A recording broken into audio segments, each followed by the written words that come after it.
the danger that we are all. So for the past 6, 7, 8 years, I've been going to different parts of the world and seeing and visiting, deaf schools, deaf spaces, as well as other spaces like prisons, like um, schools, um, and stuff. But one of the constants that I see wherever I go in the world, be it parts of Africa, be it parts of Europe, be it parts of the Caribbean, there's always two things. There's always an appetite for creativity in general, um, and then there's always a struggle to find, I suppose, support for that creativity to prosper, to bloom, to realize its potential. Some of the schools that I've visited here in Morocco have been very inspirational. It's always such a privilege to meet young writers, young performers. Um, I don't think I've ever been anywhere in the world and met people and students or teachers that don't have anything to say, you know. So only being here a few days, I've met a lot of people with a lot to say, and that's exciting. It's an award called the Clifton Prize, and even though it wasn't much money, it was a very meaningful award because it was, in honor of a poet I really love called Lucille Clifton.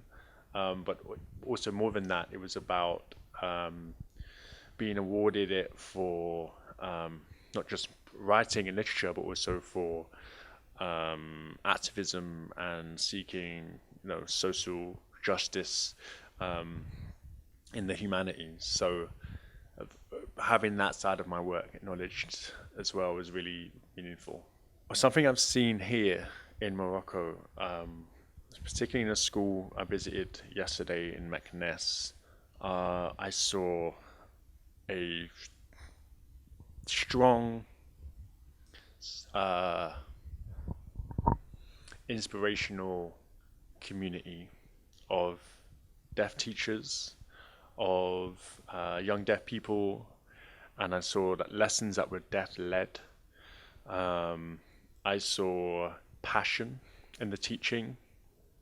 I saw a sense of belonging from the students that were there, a pride, in themselves, a confidence. Um, that that's gonna stay with me for a long time, and that is something that I would like to implement in more places across the world. But you can't buy it.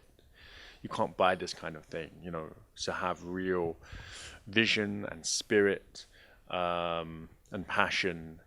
You need people who really care about what they do, um, and they care about their students and they care about their practice.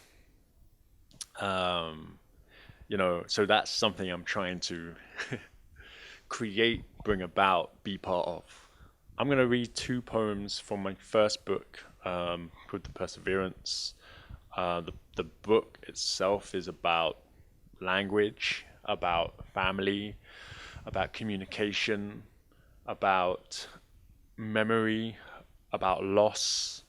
I wrote the book when my dad passed away, so there was a lot of searching in the book for, I suppose, a sense of self.